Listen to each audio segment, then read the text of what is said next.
What's up, everybody? I'm comedian Michael Halcomb. This is the Messed Up to Setups podcast, and today I have with me comedian Danny Johnson. This dude's been on Dry Bar. He's got another special out. He's going to tell us about his comedy journey, give us some tips. We're going to work on jokes. It's going to be great. Stick around. It's all messed up, yeah. Everything's messed up. We're going from this mess up to the next setup. Everything seems so messed up, but it's just our setup. Hey everybody, I'm comedian Michael Halcomb, and in the house with me today is comedian Danny Johnson. Not just a comedian, he's a podcaster, author, and comedian. That's what we're going to be talking a lot about today. But Danny, good to meet you, man. It's our first time meeting. Yeah, pleasure. I appreciate you having me on, man. I heard good things. Yeah. Good, man. Awesome. Yeah. It's been, we've had some great guests on here, and I love using what little platform I have to introduce my audience to great comedians and up and coming comedians and, all across the board. So, Well, yeah, I hope you get a good comedian soon because it's good stuff, man. Well, so where are you at, man? Where do you live? I'm in Northeast Florida, so like the Jacksonville, Florida area. Oh yeah, the hotbed of comedy. Yeah, not too far from me. I'm near Asheville, North Carolina area. So I was just there. Oh, for real? Yeah, I took a little vacation. The girlfriend and I took a little, couple nights up. I'd never been there. It's really nice. Yeah, it's a cool little city. Well, I've been to Jacksonville a couple of times. What's the weather like this time of year? It's like we're mid-December now. Is it cold? Yeah. Is it warm? High of 60s. The high of 60s, low of 40. Is it pretty pleasant then? It's perfect. If it was this temperature all the time, it'd be perfect. Right on, man. Well, very cool. So let's talk about your journey into comedy, man. When did that start? Good gravy. I'm an old man. I remember writing ideas in like 6th, 7th, 8th grade. I still have that notebook, actually. Really? Yeah, I was a huge fan of comedy or just being it. Look, if I was to psychoanalyze myself, right? I grew up the oldest of 5 on Long Island, New York, and being the oldest of 5, and in my teenage years, my mom seemingly having a child every 16 months, really, I guess the attention on me was less and less over time, right? So I remember just having just a generally loud and funny family, and I would start imitating relatives and getting laughs, and I'm like, oh, this is attention, I guess, if I'm to psychoanalyze myself. Right. So, and then I started doing little sketches during family holidays and little shows. And then in my church youth group, I would do the talent shows. We would reenact Saturday Night Live sketches or write our own original sketches. And then I don't know when, but I remember staying up late and watching one of the 3 channels on my TV as a kid and catching Carson and him having stand-ups. And I was like, oh, this person's just talking and getting laughs, and I loved it. I fell in love with it and began to soak it all in. So I had comedy albums of, some of the old greats, and then Seinfeld is my favorite to this day. But wow. All right. Yeah, but interestingly enough, I didn't do stand-up. For the first time I did it when I was 18. At a very small club in Long Island, New York. Me and a buddy did it as a comedy duo. And there were 73 people in the crowd. We brought 63 of them. So you could imagine we did well. Yeah, right. Dude, that's a lot of comedy. That's like a lot of comedy competitions, dude. The audience gets to vote, but it's really people just bringing their family and friends. So if you don't have any family and friends in the area, ain't no way you're advancing. This is true. Yeah, I've been a judge in many a contest where that's the case. They'll come from a couple hours away and have nobody in the crowd. So you really got to be funny. If you win then you're killing it, right? Right. But so I was 18, and then I went to a couple of years of college in Long Island, and then I transferred to USF in Tampa, and then I just stayed in Florida. But I didn't do stand up that whole time. I have a genuine fear of public speaking, which is typically required for stand up. So when I moved from Tampa to the Jacksonville area, the Comedy Zone in Jacksonville, which is an A-list club, so to speak, and was 10 miles away, right down the road. And they had like a workshop you can join and learn how to be an MC, quote unquote. So I took that workshop and became one of the house regulars. And at the time, much like most big comedy clubs, it was open Tuesday through Saturday. So I was doing 1 to 2 weeks a month. And then you start meeting obviously meeting the feature act and the headliner. Right. And then they started taking me on the road. You know, like a feature act in a big club like that might headline a smaller room. So then I would get bumped up from MC to feature, so on and so forth. And then fairly early in my career, I was probably still a feature act, not a headliner yet, but I entered this nationwide Comedy Central contest called Laugh Riots and made it to the finals and appeared as a result on Comedy Central for like 4.5 seconds.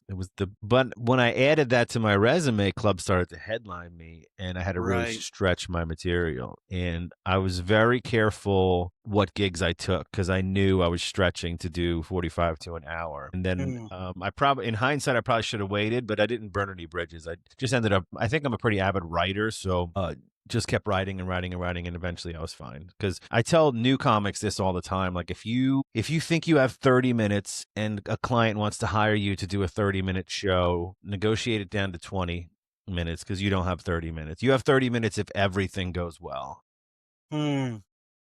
So always kind of give yourself that padding, that cushion. And if you want to do, some guy I talked to recently, he's like, I want to try an open mic. I want to do like 5 to 7. I'm like, do 2 minutes. Right.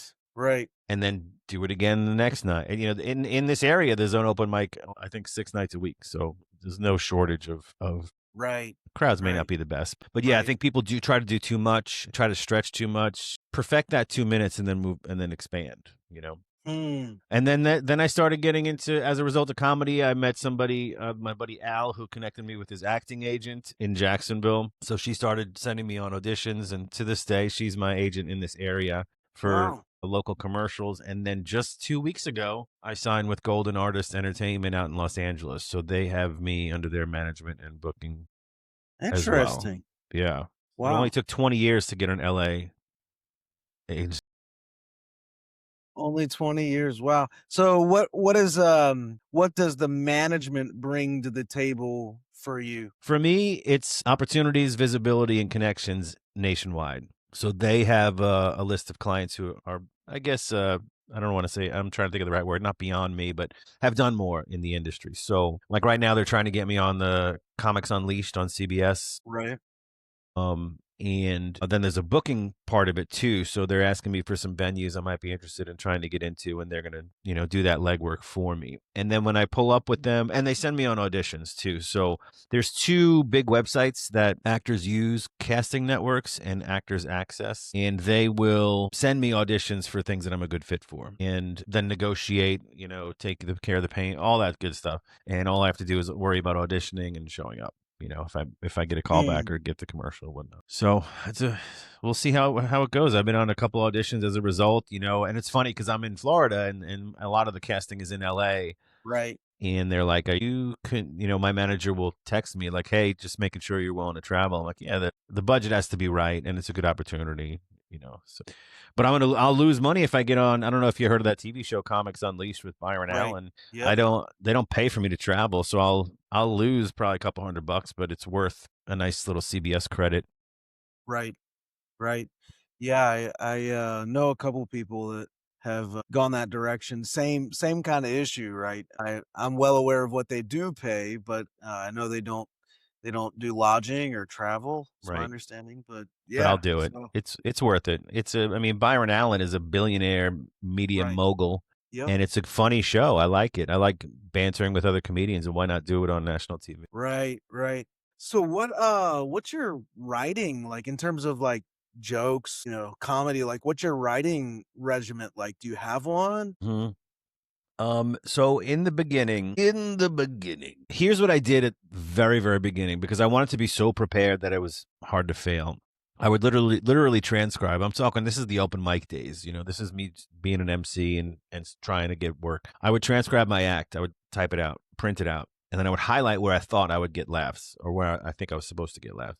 Then I would do those jokes and listen back to my show. I record everything, listen back to it, and then compare the two. Where did I get laughs versus where I thought? And then tweak it as needed. As I progressed, I stopped doing that and just kind of relied on my memory and or the video of it. But my writing is, I go through phases. Occasionally, I'll do stream of conscious morning pages. I don't know if you ever heard of that. The Yep. first thing I do when I wake up, brush my teeth, water on the face, and then I lay back down in bed and I set a timer for 15 to 30 minutes and just write.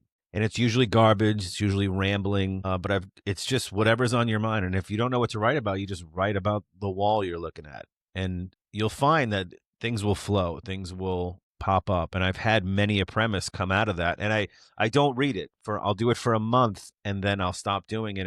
And from day 1 to day 30 on the next 30 days and kind of find and pick out some premises that I think, and some ideas have come from that. And, cause you'll be amazed when you first wake up and get that water on the face and your mind's just clear. You're not worried about your day. You're not coffee and what's this, and you get distracted and your phone and scrolling, and you just let it flow and you just start.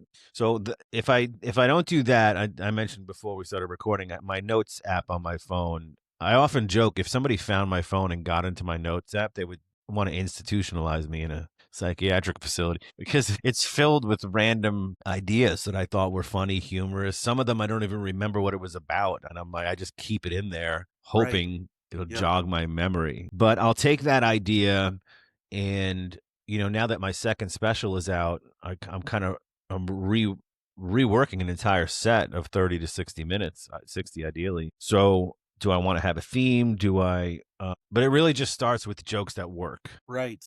So I'm building a new set. Right now it's just jokes that work combined with some stuff from my special, and then I'll slowly replace the stuff from my latest comedy special as time goes on. And then hopefully I can bookend it with an opener and a closer. If I already have my closer, it's not finished, but I know what it is. I know what my closer is. I don't have an opener yet. And then I'll fill it in and hopefully have 120 minutes and whittle it down to 60. How do things transition? I want to take them on a little bit of a ride. Hopefully have some sort of theme, not a hard fast theme like, oh, this one's about food, but something that has some sort of through line in it. Right. Yeah. I assume you tend to write out of, I mean, I do the stream of conscious thing, but you write out of things that just like happen during your day. Like, yeah. And then, so what I'll do, and I got this from Seinfeld, I think it was him in somewhere, interview, book, something. I find a premise or something I find humorous, and I'll sort of write bullet points of what strikes me as funny about that, and then I'll stop and I'll write everything I know and or can research about this particular topic. So like a premise that I never got to work was a bit about chewing gum. And what struck me as funny was the Trident original is that's the flavor. It's not mint. Like it literally says on the pack. Actually funny. Yeah. Like it's just Trident original. It's like, look, this is what we originally came up with. We got a ton of it in the warehouse. It's original. It's just taste it. It's original. And so that was the only funny thing I ever got out of it. Cause then I started doing research about, gums made from chicle and when was the first gum sort of discovered. And then I found these old articles from colonists that kissed Indian women in North America and they had sweet tasting breath from the chicle and some of the maple from maple trees and syrup. And it just went on and on and on. I did all this research, and I just inevitably, it's still in my notebook, as I will not throw it away. And if I can somehow tie it into something I'm talking about, I will. But it's stuff like that. I'll do a ton of research on the topic itself. So like Seinfeld, I think the example he used, because if you want to write a joke about a kite, research everything about kites. When were they invented? What are they made of? How much do they cost? Who imports them? Who exports them? Then pick it apart and find the funny. I love the assumption on behalf of Trident that we all just know what Trident original is. It's the blue pack. You can see it to this day in the supermarket. It's just original. Like, look, this is, what do you want to put spearmint on there? No, it's original. This is what we came up with. I like that assumption there. I think there's something to that. Yeah. It's funny to me. Yeah, so I'm always curious about how comedians, their writing processes, those sorts of things. So I'm always asking.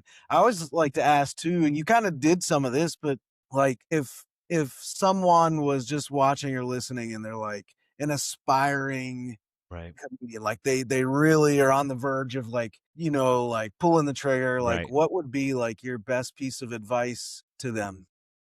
I would say twofold. If you're struggling with what to talk about, start with your family. And it could be tragic stuff, it could be happy stuff. The characters in your family, I'm sure there's an uncle, a grandparent that does something that's relatable to a lot of people. And Right. then just write it out. You have to talk through it. You have to talk through it on stage. Do open mics as often as possible, nightly if you have to. Then film yourself or record yourself. And then thirdly would be, how long did it take you to get a laugh from that story, from that joke? Is it, how much fat can you trim? Because there's, at the risk of quoting Seinfeld the whole episode, for those that are watching the video, not just the audio, Seinfeld equates a joke to two cliffs that you're trying to get the audience to jump from one cliff to the next. And if the cliffs are too close together, you're not going to get a laugh. It's too easy. They can jump over the space too easy. If it's too far apart, it's too hard. They don't get it. It goes over their heads too far. So you have to find that sweet spot of time in seconds and the punchline. And that'll help you edit.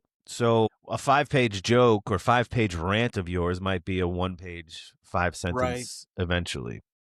And on the opposite end, so in my second special, I open with a bit about me getting a massage for the first and only time ever. And that started as 60 seconds of just, this is the one thing funny that happened. And it was doing so well that I went back to my notes and I was like, okay, well, how can I build on this? And I started from the very beginning. Who got me the gift card? Why do I not want to do, I started interviewing my own joke in my head. Why don't I Right. want to get a massage? What are my apprehensions? What's the experience like? What does it look like, smell like, feel like? Who's the person doing it? And as a result of me badgering myself with interview questions about the joke, it turns out to be anywhere from 8 to 10 minutes, depending on laughter. So Mm. it's 10 minutes of my 30-minute Wow. set, or 8 minutes of my 30-minute special is the massage, and it's a killer opener. Huh.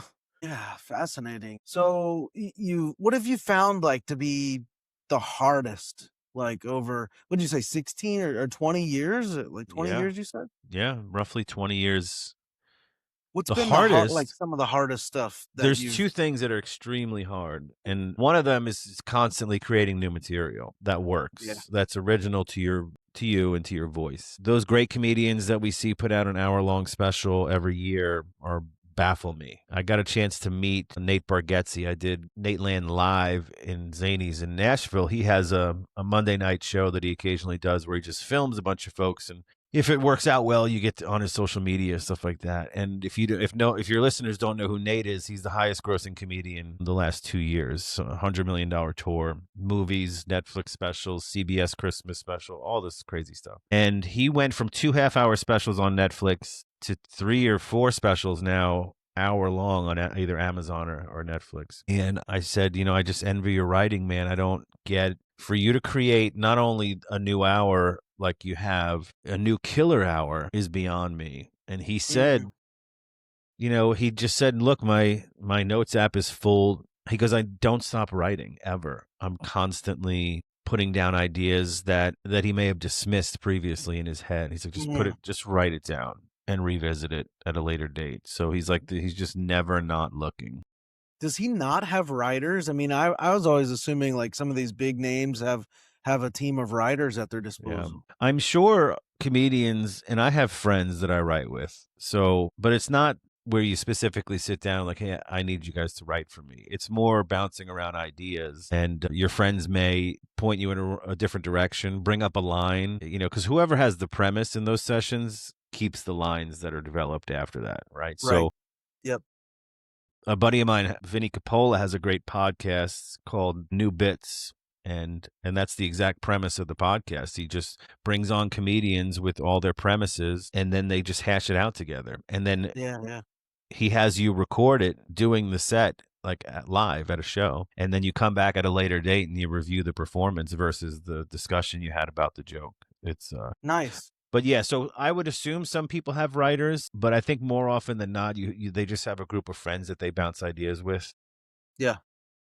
and that's huge. I don't have enough of those folks in my life. I could use more of that. Yeah, I have one little group that I work with, and I've been part of various groups, for a Yeah. season or whatever. It's hard to keep everybody together or to keep something like that Yeah. running for a long time. It's a real Yeah. challenge. But yeah, well, we should talk about that. I'm always interested in that kind of Yeah. stuff too.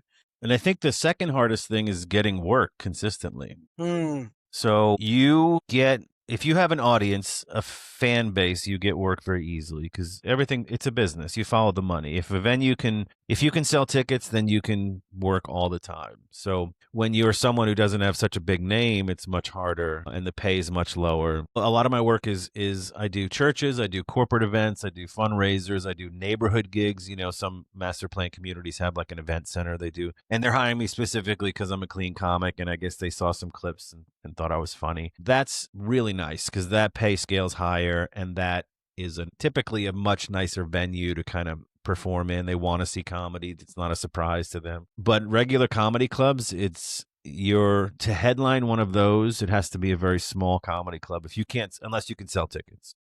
right, right. Yeah, it's certainly a challenge. But I find social media to be pretty challenging too, right? I feel like it eats away so much time and creative effort and energy, Yeah. but it's mandatory Yes. almost like, and I've my experience lately, maybe you can speak to this, like a lot of bookers, the first thing you're gonna do is go look at your Instagram and see how many followers you have or Right. whatever social media they're on. Right. But yes, that's challenging trying to That's build from the ground up, a social media following. Yeah, it's the first question I get from talent managers is not, can I see a clip? Right, It's how many followers do you have? right, Which is disappointing, right? right, Because I mean, I'm working with a social media company now for the past year and a half. They do the social media for Jim Gaffigan and Leanne Morgan and some others, and even they've done wonders, and I love those guys. But it's tough. I didn't embrace social media from the beginning. I was one of those guys who, when the smartphone came out, I'm like, I'm not gonna get a smartphone, like a crotchety old man. So social media was the same thing. I was like just kind of winging it.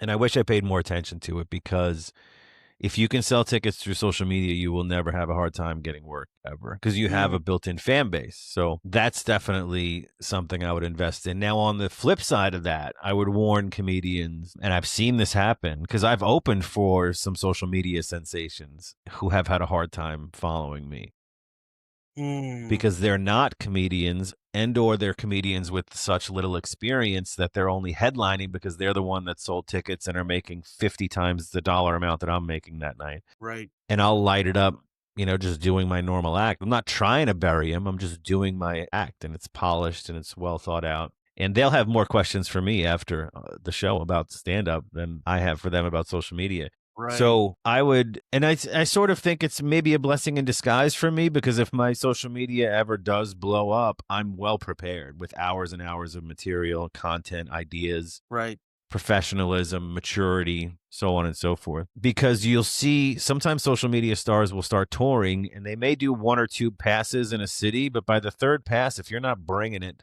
you're not going to get the people to come back, right, you know? right. Yeah, I mean, it's a different muscle, right? Like Yeah. doing the social media skits and sketches and getting up on stage. There's just like two different things, but it does seem more and Right. more to be a requirement that you gotta have. I mean, we're seeing for a while there like the stand-up clips and crowd work Yeah. clips and those sorts, but it seems, even at least from like what my algorithm shows me, that Yeah. like the sketch comedy is really like is head and shoulders above like the stand-up clips. I don't know. Yeah. And I think any kind of character and do that. And then do people expect that? Do people expect that when they Right, go see you live? I don't right, want to build a right, character that I'm not going to do. right.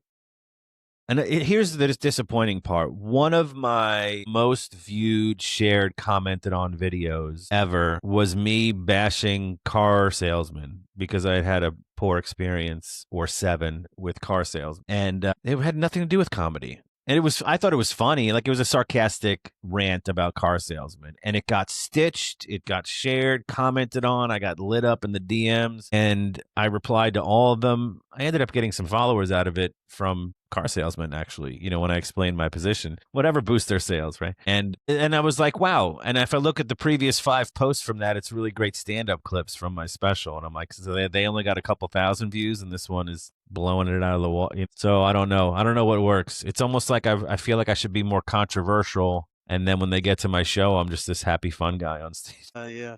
But yeah, I find it, I feel like I've got a handle on like a few of the platforms. Instagram's still throwing me for a little bit of a loop, but, and that's the other thing, dude. All those social media platforms like want their own, thing. The audience wants something specific. Like Pinterest doesn't want what Facebook wants, and audience doesn't want what YouTube audience wants, what Right. TikTok wants, what Instagram, what X. Like, it's crazy. Like, there's so many platforms. Yeah. I have a social media idea for a video series I want to do that I'm working on that sort of points out the hypocrisy in a funny way. I don't know if hypocrisy is the right word. Points out some of those pages that have hundreds of thousands of followers and what they're doing versus what I'm doing. Hopefully more to come, but I think it'll be a funny idea. Nice. Yeah. Yeah. Well, that's cool. Well, let me show you your website here, dude. This is, by the way, for those of you watching or listening, this is part 1 of our, chat here. We're going to have a part 2, and Danny's going to bring a premise or a joke or something, and we're going to chat about it, see if we can punch it up. But in the meantime, go visit DannyJohnson.com, and you can see some clips there. You can see the specials there. Yep, both of them. And you can catch Danny's socials there. You can also, there's a link to his podcast. So yeah, some other videos. There you go. Like, yeah, those are some commercials I've done. Yeah, cool. All kinds of fun stuff there.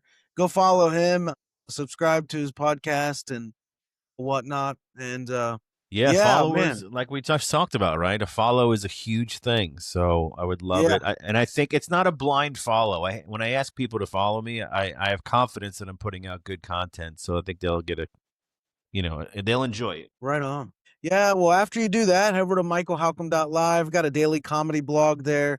Podcast drops twice a week over there. Also on Spotify, YouTube, all the things. Wherever you get your podcasts, subscribe, share, all of that. Yeah, like he's saying, man, it's hard to get followers. So we really, really appreciate it when you follow. And yeah, it means a lot. But dude, this has been fun, really helpful, insightful. I'm looking forward to getting into some jokes in the next episode. Yeah, absolutely. I'm looking forward to it. All right. So for those of you watching and listening, thanks so much. We're going to stop there and say we hope that helps.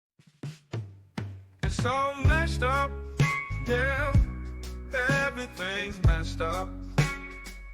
We're going from this mess up to the next setup. Everything seems so messed up, but it's just our setup.